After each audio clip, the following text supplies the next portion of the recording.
This is Scott Crawford, the Canadian Baseball Hall of Fame. You're listening to The Walk-Off with Scott Belford and Adam Mack.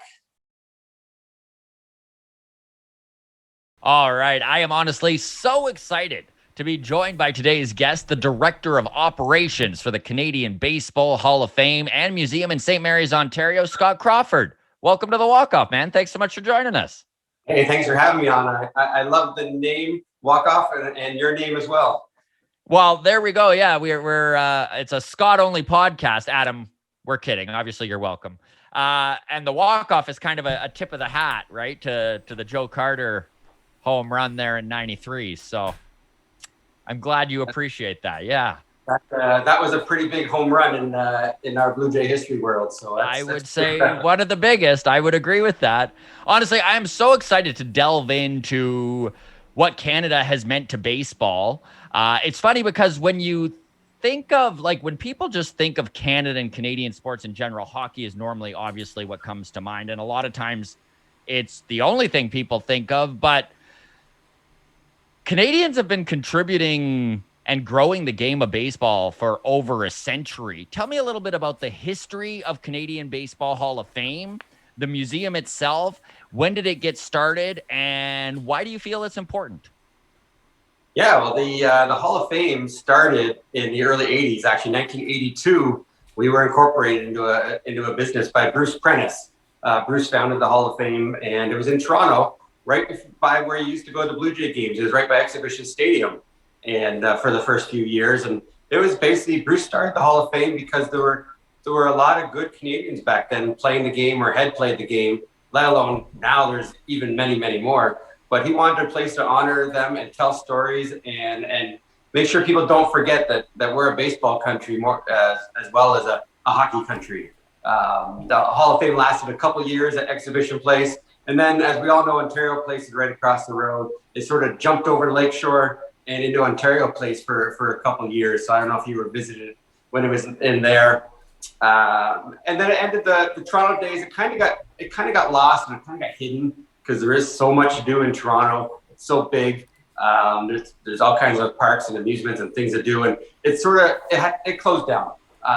It was put into boxes about 1990, and it just couldn't survive. It was spinning its wheels. We weren't making any revenue, and not enough people were coming to visit it. So Unfortunately, I had to close up for a couple of years, and that was the end of the Toronto days. So why St. Mary's? Yeah, good questions. Our number one question when people come visit us. So with the beginning of baseball getting early 90s, baseball got exciting again. Obviously, the 1991, which is the World Youth Championship, which is actually the trophy behind my head. That was the first time Canada ever won a world championship in baseball on the amateur side. And then, of course, 92 and 93, you guys know something about those 2 years with the old Blue Jays. And so baseball was back at the forefront, back in the front of everyone's mind.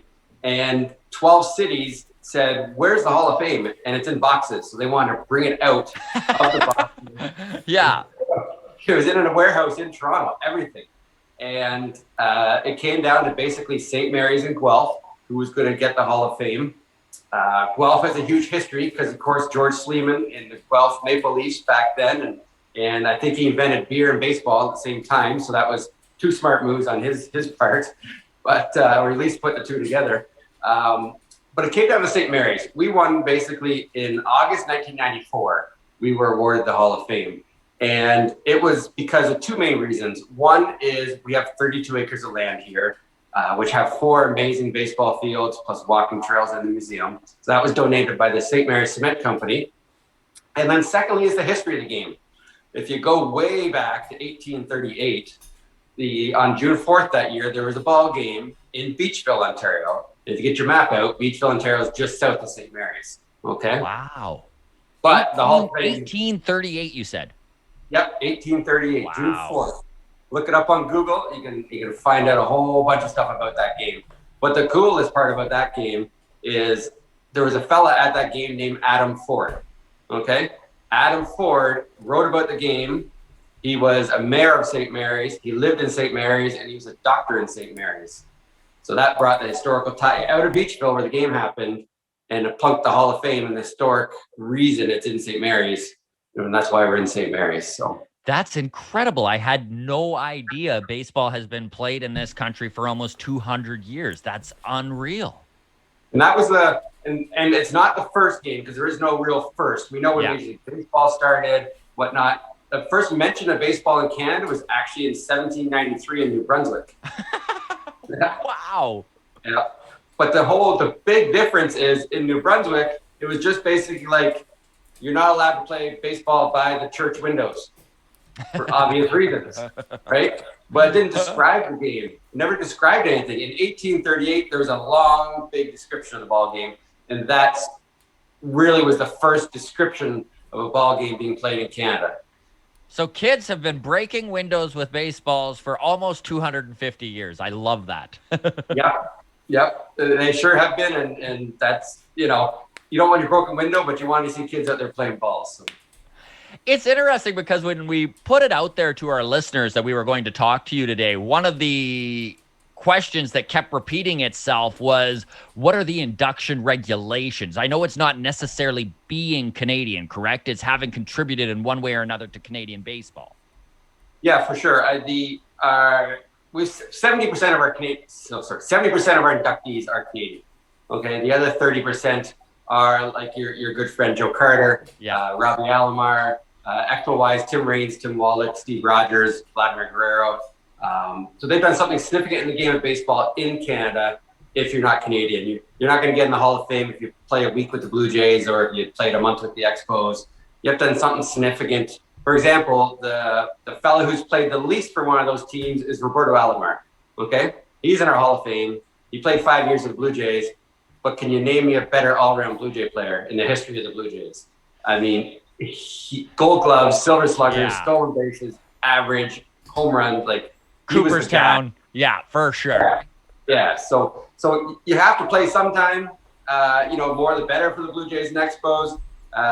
But Alomar sort of currently has the low bar of years with one of those teams, and we have a committee spread across Canada that does the voting. So it's not just me picking names out of a hat or my favorite player growing up. So it is a committee that's deciding who's on the ballot and the process. For sure, it's 24 people spread across Canada, a lot less than they have in the States. They have about 450 writers, I think, that vote for them. But we have 24. We split ours up a little bit. Again, in the States, it's all media that vote, and we have media, past inductees, historians, and executives that make up that 24 people. And we like it. It's a little more well-rounded, and you don't get the one angle for all the votes. And we find it really works well. You still need 75% to get in, so it is still hard to get in the Hall of Fame. But we have. When does this process take place? It's usually the deadline is December 1st each year. If you think you look on our list and you think someone should be in our Hall of Fame, you get me the information by December 1st, and they'll go into the nominating process, and then we normally announce first week of February. Very cool. I know the growth of baseball in this country in the last 50 years is absolutely astronomical. From the opportunity to play ball at a high level, the number of diamonds that are now across the country, the teams, even the fan base that are following Major League Baseball is higher than it's ever been. The game is probably growing tenfold in 50 years. What, in your opinion, has pushed the growth forward like it has?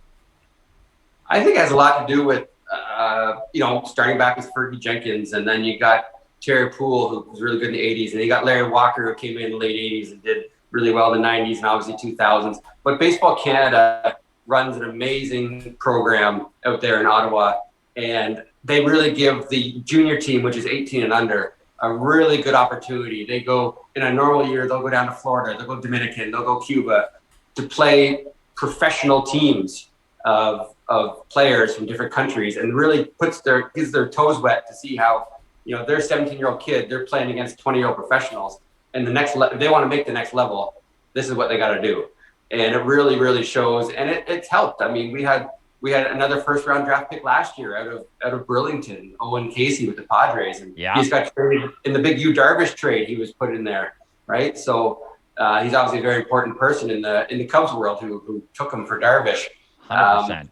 It's just the following, and those guys. Justin Moore knows. Watch Larry Walker. right? And now the kids of today are watching Joey Votto and Justin Morneau, who retired a few years ago, and Russell Martin, of course, with the Blue Jays. I mean, kids are, it's sort of, what was everyone doing in 92 and 93?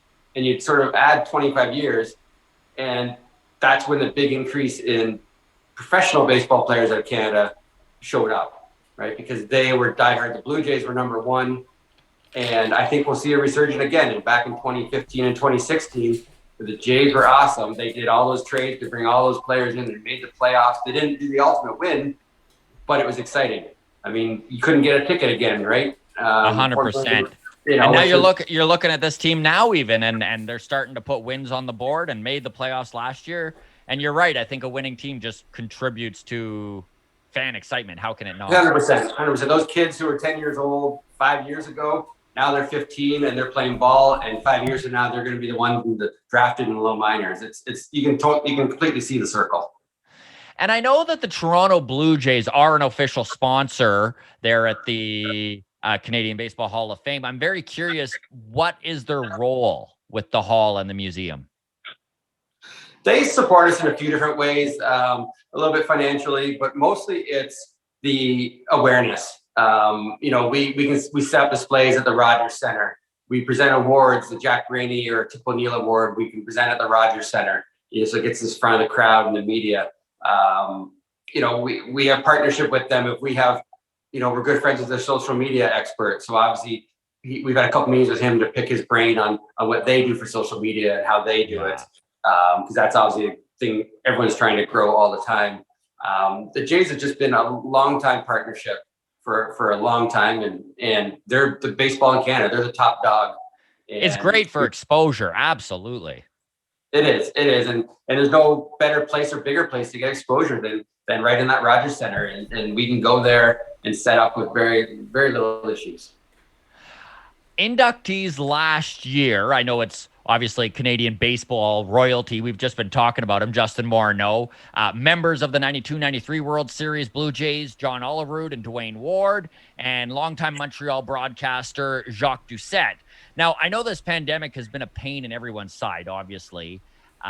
Did this affect how the induction ceremonies happened? Was it all over Zoom? Were they actually there? Did you manage to do an in-person type of thing? How did that process play out? Yeah, we weren't able to do anything last year. We announced them beginning of February 2020.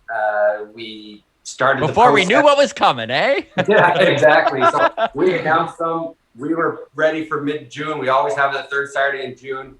I know the process. It's sort of a 3-4 month process where I've been doing this for 20 years. So I know exactly, what month we got to do and when I got to chase the inductees for their information and whatnot. Mid-March, everything, of course, shut down. And, for a while there, we thought, well, let's try to wait and just do it in the fall 2020. But that didn't happen, obviously. Yeah. So now we're still looking to induct our 2020 class sometime this year.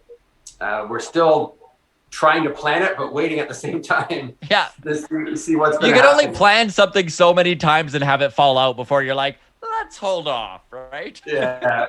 So, ultimately, we wait to 2022. But again, that would go, that's 2 years without a Hall of Fame induction ceremony, which is really our main thing. And also we're dragging those 4 guys with us down 2 years down the road. And so we're really trying to get it done this year, but time will tell. 3 of the guys live in the States. Justin Morneau, Dwayne Ward, and John Olerud live in America. So yeah, we might be okay up here, but that border still might be shut. And so if it is, we can't get those guys here. So yeah. That might play a big part as well as we wait down the months. So with that being the case, are you still have the 2021 inductees been announced already, or are you kind of holding off until you can actually do the 2020, or how is that working?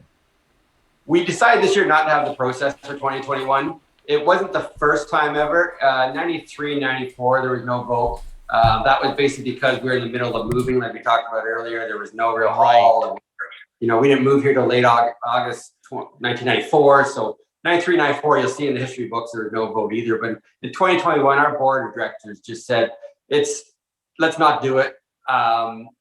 We don't want to have more people on stage per se when we don't know what's going to happen in 2021. We're already dragging, or I hate to say dragging, but pulling these 4 guys along for this year. We don't want to add more into this year. Yeah, and right. We're bringing more people with us. Yeah. And so we just said, until we're, let's get 2020 looked after and skip 2021 class, and then we'll just go to a 2022 class. That, by the way, so interesting to hear about baseball being documented in the 1700s, being played in New Brunswick, the 1838 game there. Tell me something else about Canadian baseball that maybe our listeners and myself aren't aware of, like a moment or a contribution to the game that might have seemed under the radar, but whose influences were far-reaching. I'm sure you have a pile of this sort of stuff. Yeah, I mean, the biggest one, which isn't under the radar, is of course Jackie Robinson in Montreal in 1946, broke the modern color barrier. That was huge and monumental in what he did in 1947 when he played. I guess just the reality that we've had an all-star every year but 1 year the last 20 years in the game. I think it was 2016, not with Mike Saunders. There was 1 year recently. There was no Canadian in the All-Star game, but that was about the first time in 20 years. So we're really good at baseball. That's a great stat. I had no idea about that. And I'll have to send you the exact number, but it's only 1 year we've missed in the last 20 years. And it goes back to Larry Walker in the 90s, and all through the years there's been someone. So we're good at baseball. I mean, you got the stories like the Matt Stairs story, who played almost 2,000 games in the big leagues. Everyone makes fun of him because he's a big guy. He knew his role in baseball. He played 19 years of Major League Baseball. How many people have done that? And he also played on all those ball teams. So there's all these teams that wanted him on their team. He's a good clubhouse guy, and he just knew his role. Right? He knew he wasn't a starter. He actually came up as a shortstop, believe it or not, Matt Stairs. But he wasn't a shortstop for very long. But he still could hit the ball. He could hit the ball better than anyone. He had 265 career home runs. So no laughing matter. It's interesting you bring up that he was such a good clubhouse guy, because that is what you hear from every single person that talks Matt Stairs. It's just like, what a great guy he was, just how involved he was in the teams that he played on. Like, I love Matt Stairs. I remember when he played for the Jays there, and the Jays were just an awful team while he was playing for them. But he just brought like an energy and an excitement to the game, and he cared when it would be so easy in 162 games in the seasons they were having to have not cared, right? So, yeah. And he was raking it that year. I mean, he had about under 400 at bats, and I think he had 18 home runs. It was unreal, yeah. It's just one of those things where I always look back at Matt Stairs. He never got the chance, right? He had one season with 500 at bats, and that was back in his Oakland days. Yeah. Yet he had a 350 on base percentage for his lifetime, and he hit 265 home runs. And he basically played part-time every single year. Well, he's probably the most known part-time player to ever play for the Philadelphia Phillies. I mean, the guy is a hero there. He is, and he hit that quite a home run. And the interesting part is, who was catching that game? It was Russell Martin. So, oh, wow. Yeah. So that was, you wonder what the talk is before the pitch. And then maybe, they're good guys. They're friends, and they're not going to be disrespectful. But they're both. Matt's a big kidder, and I could see him, kidding around with Russell. Russell wouldn't have been very happy, obviously. Yeah. So Matt might have to be careful what he said. Matt Stairs is a great example of this next question I have for you, because there are a lot of prolific Canadian ball players that everyone knows. The Fergie Jenkins you mentioned, right? The Larry Walkers, the Joey Vottos. But there's also a lot of under-the-radar Canadians. Could you maybe, I know you mentioned Matt Stairs, maybe mention a few others that are in the hall right now, but maybe not everyone is aware of their contribution to the game? Yeah, you look at Paul Quantro, for example. He played with the Blue Jays, of course. Relief pitcher, started as a starting pitcher in Boston, didn't do very well, got put in the bullpen.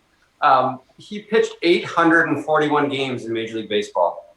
841, which when he retired was 35th in the history of baseball. Wow.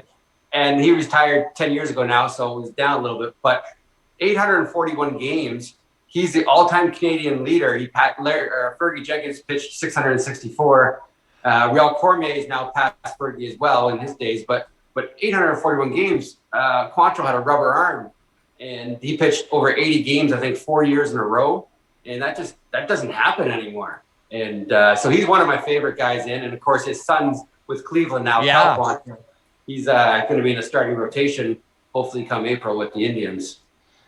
I loved hearing that. Scott, you're just like a wealth of stats knowledge. That is fantastic.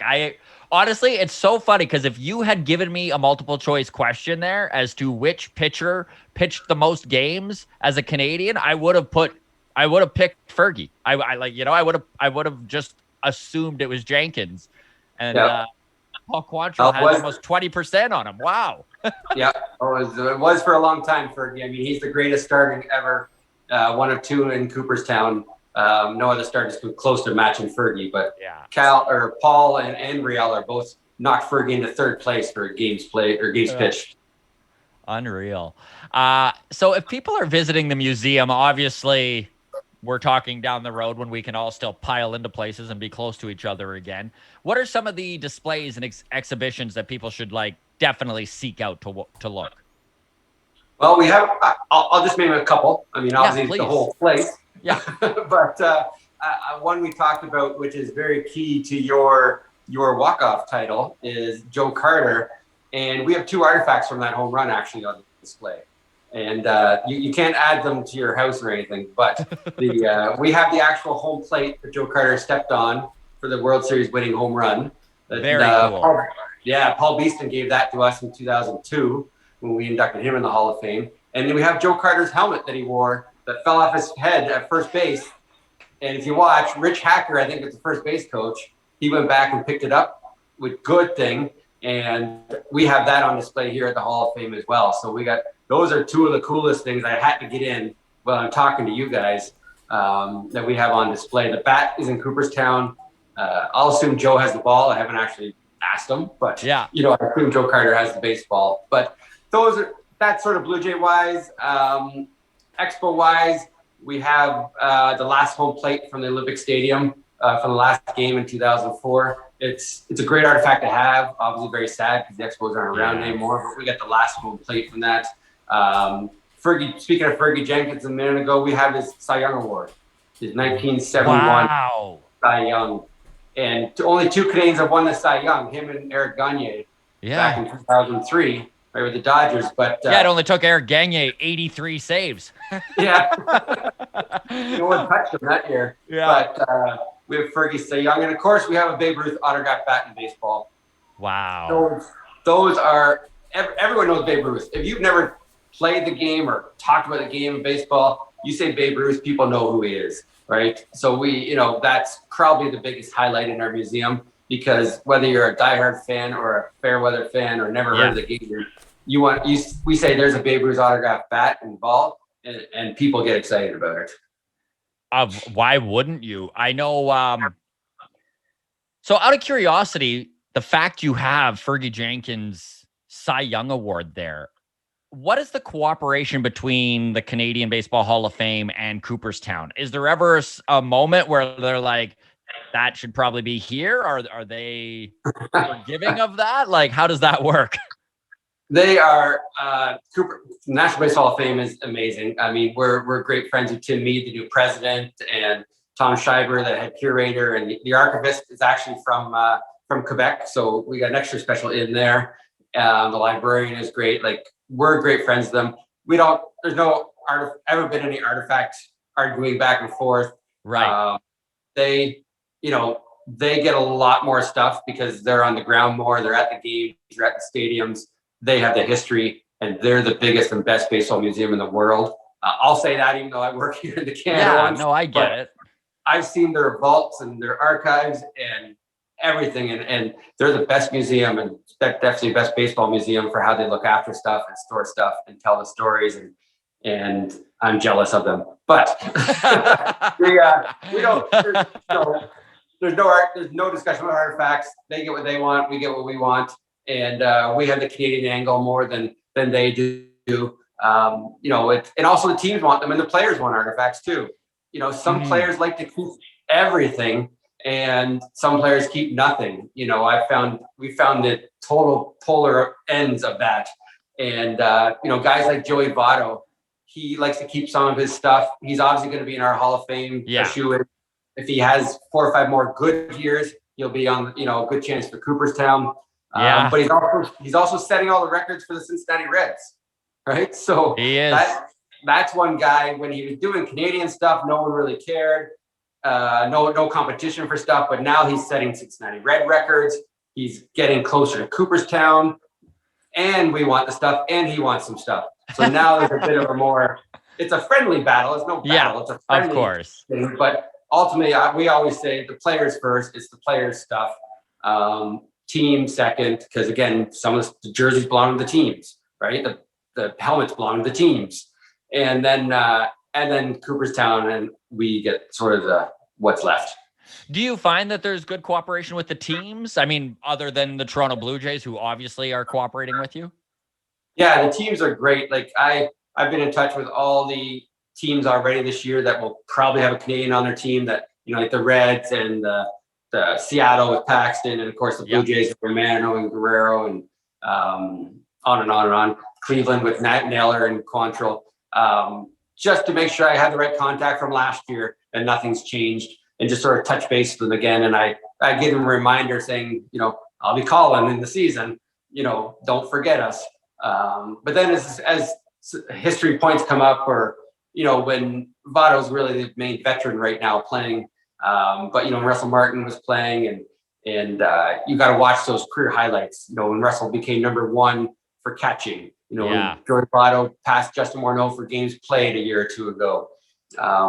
So you just sort of give the teams a heads up, and a lot of the players we know, but to do it properly, everyone wants you to go through the teams. The teams don't want you bugging the players, and which is fine. We respect that because we want to work well with all the teams, which we do, and we have personal relations with a lot of the players, phone numbers, emails, etc. But we try not to bother them during the season. They know about us. They're friends of ours. We touch base more than them in the off season just to congratulate them on the good year and wish them best of luck for the next year. That's great, man. And I know, let's talk Expos for just a second here. And you did touch on this a little earlier on, because I find it very interesting with this new generation of Canadian baseball fans, right? Like, the truth is, if you're a 20-year-old ball fan in this country, you are well aware of the impact the Toronto Blue Jays have had on the game in Canada. And they have.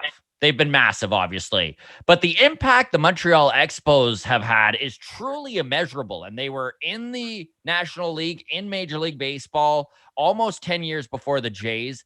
Can you tell me a little bit about the Expos, what they did for the game, and how it's represented at the Canadian Hall of Fame? I know you did touch on the fact that you've got the home plate there from the last game. But, talk Expos with me.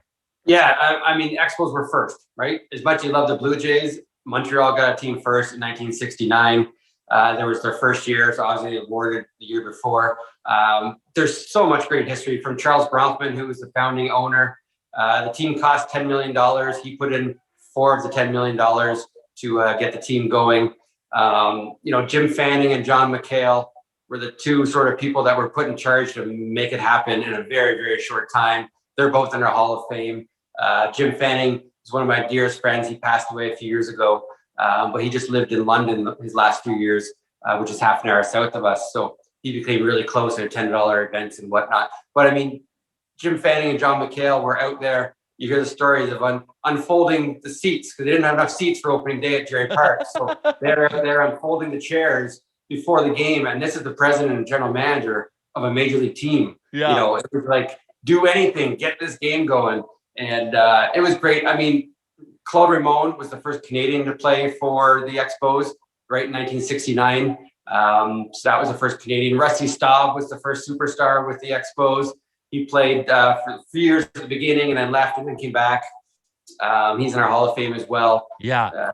He was sort of the first superstar there. But the Expos, I mean, they had so many great young players that went on to other teams. I mean, you look at the early 80 Expos with Gary Carter and Tim Wallach and Tim Raines and Andre Dawson.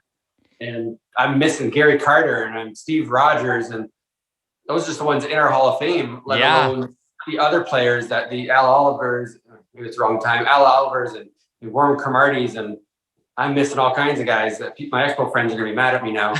But just a list that goes on and on. I mean, they only made the playoffs once, 1981, and Jim Fanning was the manager then. But it's very surprising. They had a good team for a lot of years. And then it's just one of those unfortunate things, with the strike in 94 that hurt all of baseball, obviously. Yeah. But after, the Expos sort of started, it wasn't the start of their getting rid of their better players, but it continued getting rid of the, Larry Walker left for Colorado. That was the, one key one in my mind. But it started well before 94 with the trading of Gary Carter, to the Mets, and then Andre Dawson went to the Cubs. And, those are the two superstars in center field and catcher. The Expos have a great, great history in Canada, and because they were the first, there's no doubt about it. And, after 2004, they left. We were able to get all kinds of stuff from their stadium, which will help preserve it, and which we are in the museum with different bats and balls on display, plaques and whatnot. Because the Expos, in our archives, we have the whole photo collection, which is pretty cool because we have a picture of every Expo who ever played. And we have all kinds of stuff in our archives about them, which we're happily able to preserve and show the future generations. Which is one thing that's interesting, because you do still see the kids out there wearing the Expos gear and stuff. And that all is a result of the dads who were huge fans. Like, I know my dad was an Expo nut, right? And it was just like the house rule was we cheer for the Expos in the NL, we cheer for the Jays in the AL, and then we complain about how all the teams take all the best Expos players. Like, that was our tradition throughout the years. That's quite a household. Right? No, it's true. I mean, and now we're, Expos are still number 2 in popularity when people walk in the door. We sell Expos hats. They sell second best to Blue Jay hats. We're in Southern Ontario, so we're sort of halfway between Toronto and Detroit. So we do get a lot of Detroit fans. We get this, the Cleveland fans that come around the lake as well. But mostly, obviously Blue Jay fans first walk in this door.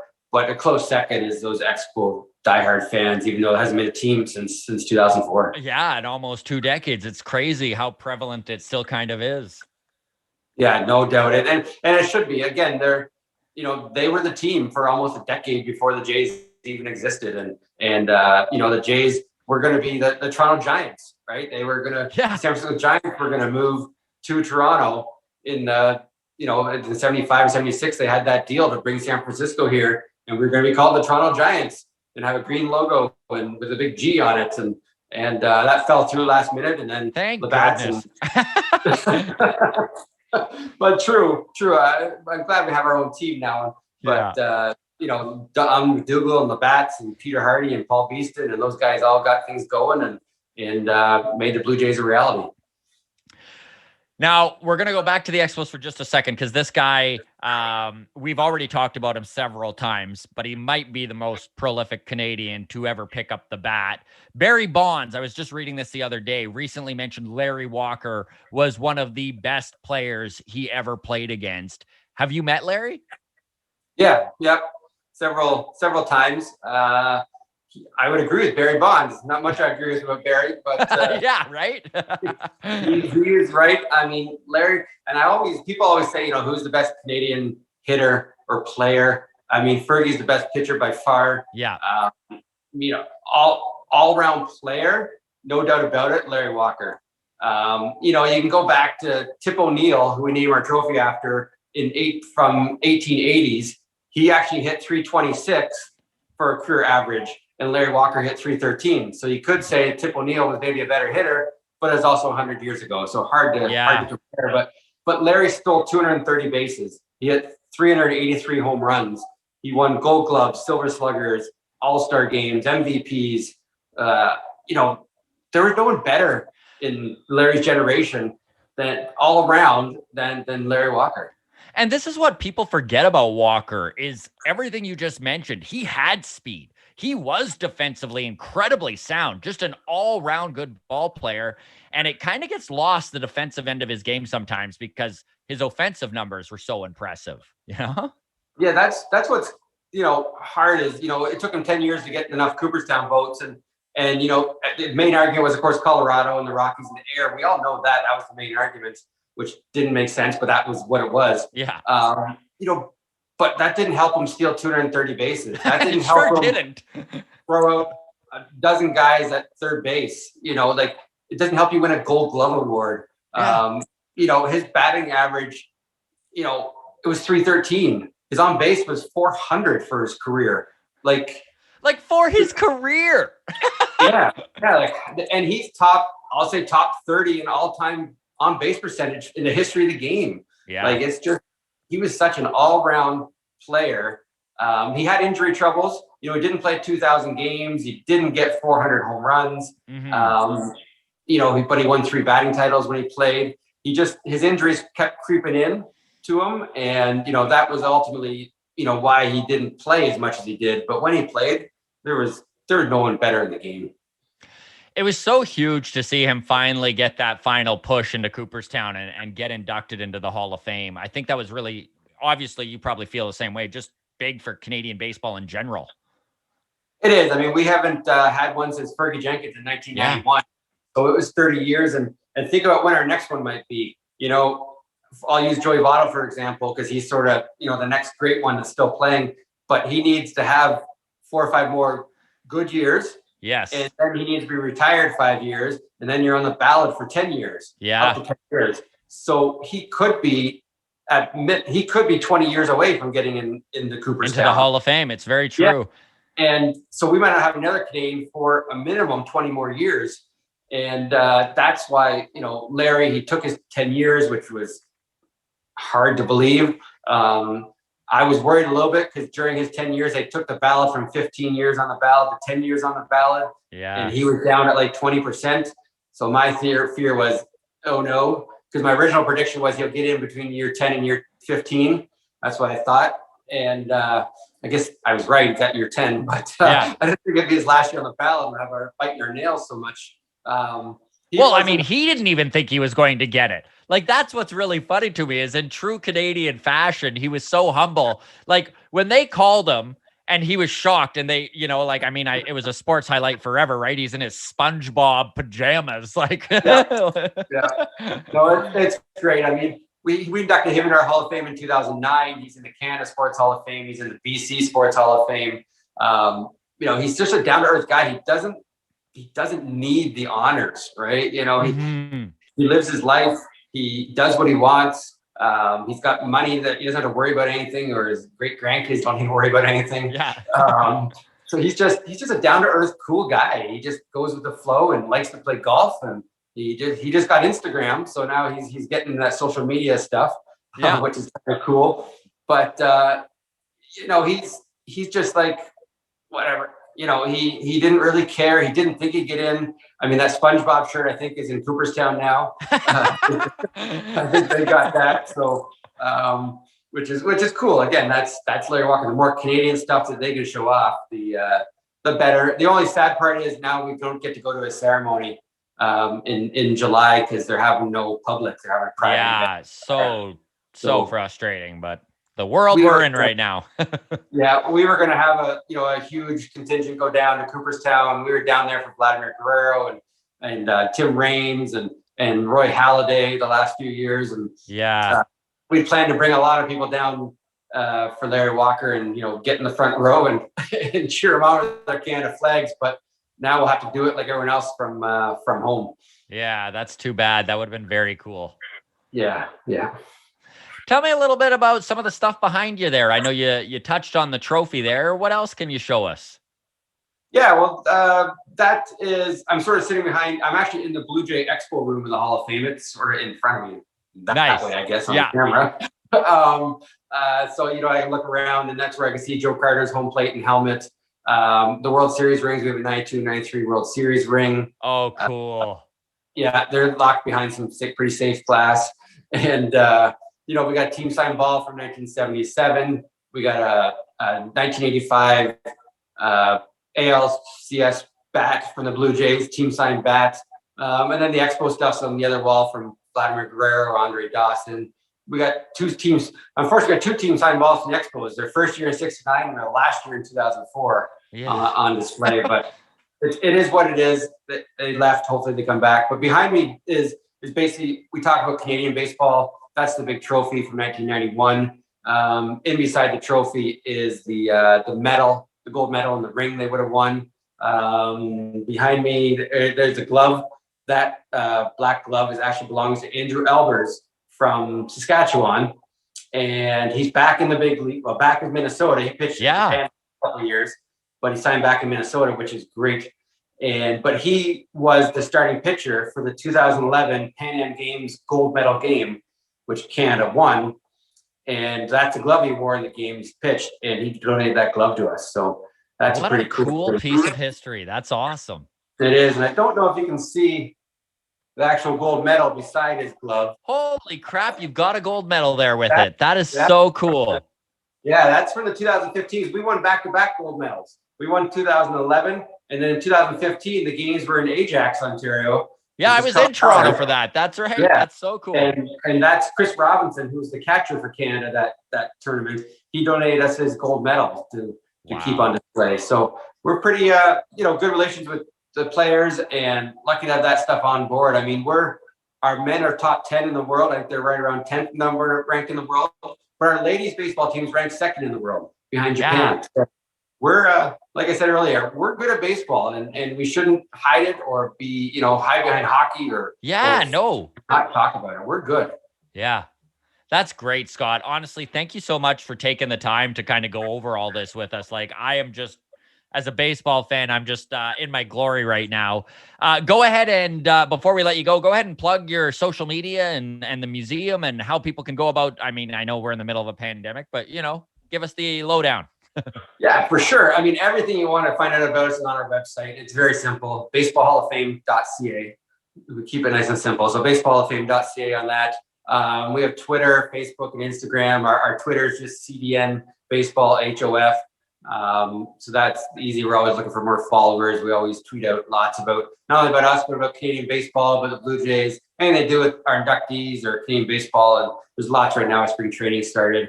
We're in St. Mary's. We're 2 hours west of Toronto, half an hour north of London. We'll be open this summer at some point. We're hoping by June. Fingers crossed. Check our website. It'll say for sure. We have all the social distancing stuff in place, so there's no need to worry about that. And we got open last summer, so we'll do it again this summer for sure. We have 1,000 events on our site with baseball games and practices and tournaments, because we have those 4 ball fields that I talked about.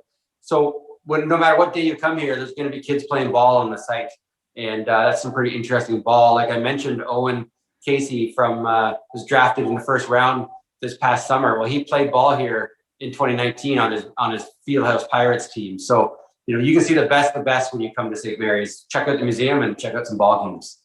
Honestly, Scott, thank you so much for reaching out to us. Like, this was so exciting to get a message from you that you wish to do the podcast. So really appreciate it.